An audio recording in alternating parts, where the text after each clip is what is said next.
Welcome to the Talent Optimization Podcast, the go-to podcast for CEOs and HR professionals wanting to bridge the gap between the strategy and tactical implementation of talent optimization within their organizations.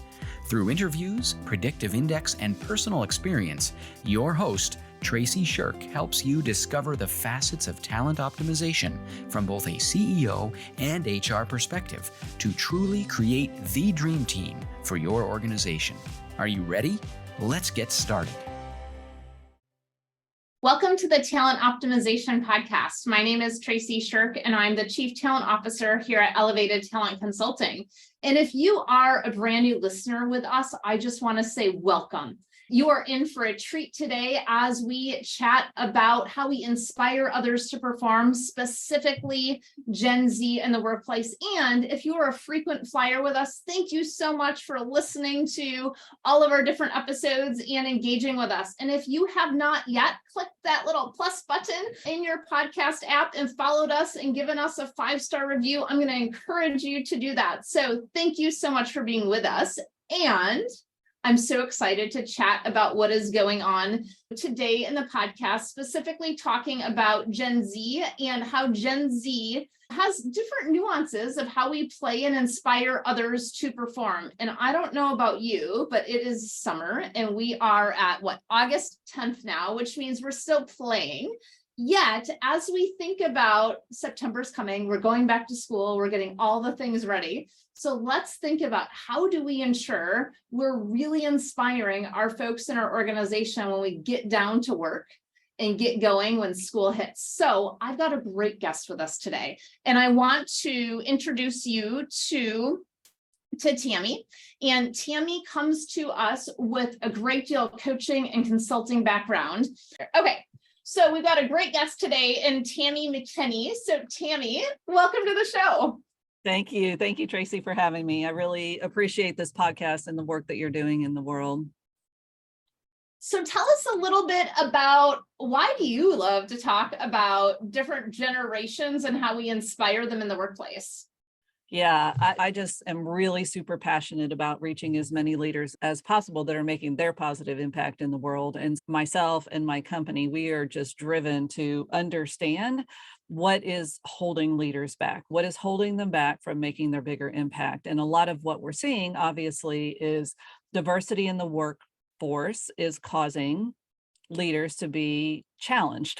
We'll say it kindly, right?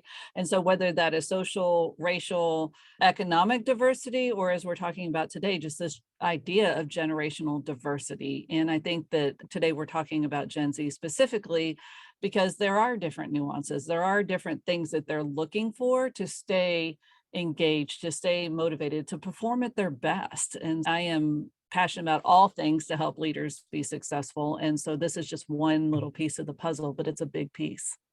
Absolutely. And before we jump into that, I just want to name something that I loved, as we've been talking, and that is how much your mission for your organization and ours here at Elevated Talent Consulting really aligns. And that is, for us, we believe every individual has a right and a choice to be fulfilled in the work that they do. And as leaders, we have an obligation to create that container for them to be fulfilled and meet business outcomes. When we look at this, what stops that and creates the disengagement in leaders, but that ripples throughout so folks aren't fulfilled in their work? Yes, I agree 100%. And people are the only thing that really at the end of the day is going to make the organization successful. That's an obvious statement, but it's something that I think a lot of leaders forget about, right? We get focused on the bottom line, we get focused on compliance, we get focused on our shareholders, but we forget that if we don't keep the people that are actually fulfilling the mission front and center, that we're not going to be successful or not nearly as successful as we could be. And I think that it's interesting because my tagline is happier, healthier, higher performing leaders make happier, healthier, higher performing organizations. And so what does that look like? Everybody is so unique in that. Everybody's so unique in that. And so as we talk about Gen Z, we've got to look at their uniqueness, and not categorically every Gen Z is going to be the same, right? But there are some significant things that have come out, especially post-pandemic, that we know are very important to not only hiring the right people, but keeping the right people and helping them to perform at their best. Absolutely. So as we inspire people to perform and really look at what can we create in our infrastructure of our organization and our programs and in our culture? There's a key piece there. And it's also looking at and saying, how do we connect personally to ensure that, hey, that culture that we have is aligned with what is important to that individual? And sometimes it's looking at different generations. Sometimes it's looking at remote versus in person, all the things. Yes. Yes. And I think for leaders, we have to understand what our goal is for the culture, for the people that we're leading. And I think we don't take enough time necessarily, most leaders, to say, what is actually my goal in leading these people? And so I would encourage everybody to consider the goal should be to encourage, equip, and empower your people, right? And so if you break those words down, whatever that means in your environment, that's going to be the first sort of mindset to adopt. I'm here to encourage, equip, and empower my people. And that's different than directive leadership, directive management. And this is a big shift that is really important to this generation. They want to deeply understand the mission of where they're working. They want to understand, that the impact of what the company is doing actually does matter. That's a big Gen Z sort of characteristic, if you will.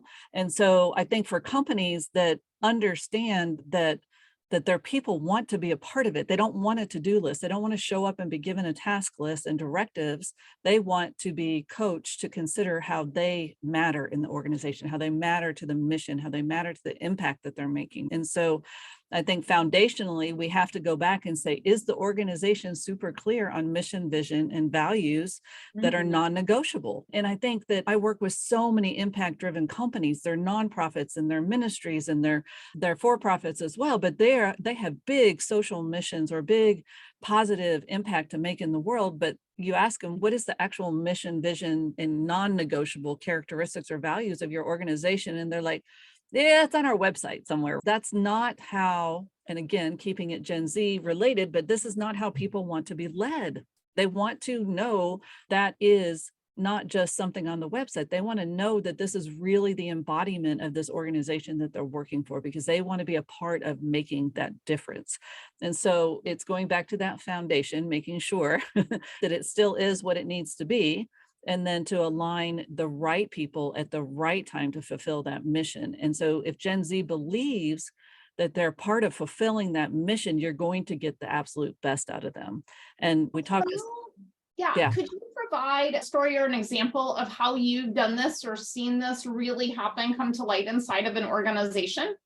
100%. So if you think about one of the organizations I work with, is their mission, their vision is to stop the cycle of child abuse. All right. But they do it through all kinds of different programs, and they have to get government grants to fulfill those programs. And so they can get very caught up on compliance, right? They can get very caught up on, oh, we're not going to get our grants, we're not going to get our funding, we're going to lose it. And that focus on compliance and the shareholders can drive the leadership a lot of times, because they're in fear of losing their grants, losing their funding. And of course, in alignment with the bigger vision. But what happens is that the people feel very driven by those KPIs or those outcomes, those numbers for compliance and results. And they can lose sight of the idea that, like, no, they're really in this because they're trying to help impoverished populations that are stopping the cycle of child abuse, which is a phenomenal mission, it's a phenomenal vision. And it's not that they don't know that, but in the leadership, they get to constantly consider how to align the people to that. Okay, you know that even though you're doing spreadsheets on data or whatever it might be, that if we have the right numbers, then we can target the right people, then we can provide the right services so that those people are better equipped and they don't turn to frustration and anger and abuse their children. Or I'm like throwing one scenario out there, but you can understand how that mission really, if a leader is intentional about reinforcing it for every individual about what's driving them, the work that they're doing, and how it really affects, that's a lot more motivating than saying, you didn't hit your numbers again, I need that spreadsheet yesterday because we're not hitting our numbers. That's different than saying, I really value the work you're doing. You're so good at doing the spreadsheets. You're so good at pulling these numbers together for us. And this is how it impacts the difference we're trying to make in the world, right? Absolutely. And so what I'm hearing you say is as leaders, one of our most important jobs is to be a great storyteller and to be able to really connect the dots between here's the job that's being done at every level of the organization and the outcomes that are coming from the work that we're doing, really that impact that's happening inside of organizations. Because again, every single one of us wants to make an impact in the world. Every single one of us wants to be fulfilled in what we're doing. And guess what? Is spreadsheets fulfilling? Not for me, but it may be based on what your behavioral profile is, right? And that's something so important for every generation, is that you are the right fit for the role that you're in. And as leaders, we need to pay attention to that and pay attention to what motivates them. Because guess what? Every single one of us is motivated differently. Like, I love the 5 languages of appreciation in the workplace, right? Are we appreciating folks the way that they want to be appreciated? And for Gen Z, that really comes into how does that come into the impact of what we're doing? Yes. And again, going back to those words, empower, equip, and encourage, right? You can't do that unless you know them as individuals. You can't do that unless you know them as individuals. So from the hiring process, yes, have this foundation, really clear design for your organization, what you're creating. And if they can't get on board with that from the get-go, and you can read people in an interview, right, that they are on board with the actual mission, that's step one. And the next step is really to come in and say, okay, what is it that you can bring to the table? What value do you think you can add to this organization? And listen, right? We need to listen to what they're telling us, because traditionally we would go in with, here's the job requirements. Do you want to do this job? Yes or no? Instead of just asking and listening, is this something that you think you can add value? And where do you think you can add value? What lights you up? What brings you passion? And then, of course, what are your boundaries and what are your non-negotiables and what matters to you? And there's all kinds of level of detail that we walk through in the hiring process as far as making sure there's a good fit from the get-go. But oftentimes we have organizations that are full of resources that never has been done with. And so it's getting intentional about that, like backing up and saying, hey, let's sit down and talk to our people. Let's find out what's working and what isn't. That constant feedback loop, that constant assessment of, is this working for you or not? Because if we have quietly quitting or great resignation problems, whatever the buzzwords of the day are, we have to look at why that's happening. And typically it's because people don't feel seen and heard and validated. And it's the same with Gen Z, and they do have a different priority on it than a lot of us that went to work in the good old boy network, if you will. I was in the chemical industry. So, where you got hired and you just stayed there till you died. And that was just part of your life, right? It's not like that anymore. We can't expect the same level of loyalty when we're not actually being loyal to who they are as human beings. I love it. I love it. So as we start to wrap up today, what is a key takeaway that you have for executives that are listening into our conversation? I think the biggest key takeaway is make sure you're super clear on the non-negotiables of the organization, and then align the right people coming into that. Make sure they're on board with the non-negotiables. Too often we are just so desperate to fill positions that we're bringing people in and then they become the bad apples. That's a lot of coaching I do around that. But make sure that they're fairly aligned coming in, and then really to get to know them as individuals as much as possible. And this doesn't mean you have to know their whole life story, but have those key questions. What are you passionate about? What lights you up? What is your biggest motivator at work? What is it that is your most important boundaries at work? Psychological security and safety at work is like a top priority for this generation. As anxiety and depression and mental health is off the charts, we need to be sure that work is a safe place for people. We need to let them feel like that their voice and their mind, their heart, their passion, their interests, and their boundaries really do matter. So I guess that's a big takeaway, but know your people, know your people. Right, for sure. Yeah. For sure. Yeah. And then what's a takeaway that you have for human resources folks listening in today?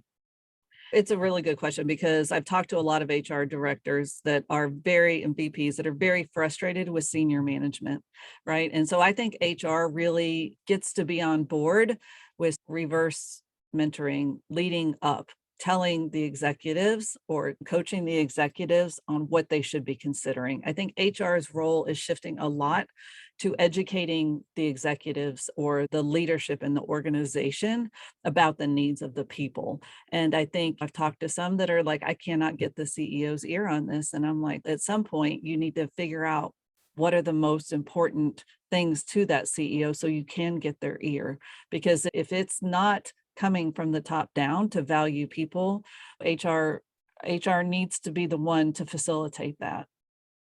Absolutely. Absolutely. And I love that. We talked so much about this in our Inspire program for HR leaders. We've got a whole week on HR as a coach and really looking at who is HR as a leader and how do we translate the tactical HR language into the C-suite language of executives. For our listeners, if that's something that's intriguing to you, we do have our next Inspire cohort starting in September. And Tammy, I know that you're bringing folks on into your coaching programs as well. So we will have both of those that will be in our show notes if either one of those is interesting to you.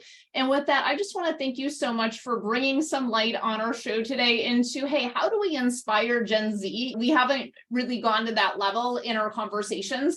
So I really appreciate that. And thank you so much for your expertise today. Yeah, thank you so much for having me. I know we could talk about this for hours, and I hope that this adds value to your listeners because it really is an important topic. The Gen Z generation is our future. Absolutely. Thanks so much and have a great week. You too. Thank you for joining us on this episode of the Talent Optimization Podcast. You'll find more tools and resources for CEOs and HR professionals looking to bridge the strategies versus implementation gap of talent optimization at elevatedtalentconsulting.com. We've also created a free, valuable resource for you to begin bridging the gap called the Talent Optimization Foundation Membership Program. You can access it for free at elevatedtalentconsulting.com/foundation. Be sure to tune in next week for another episode to learn more about talent optimization and creating a dream team for your organization.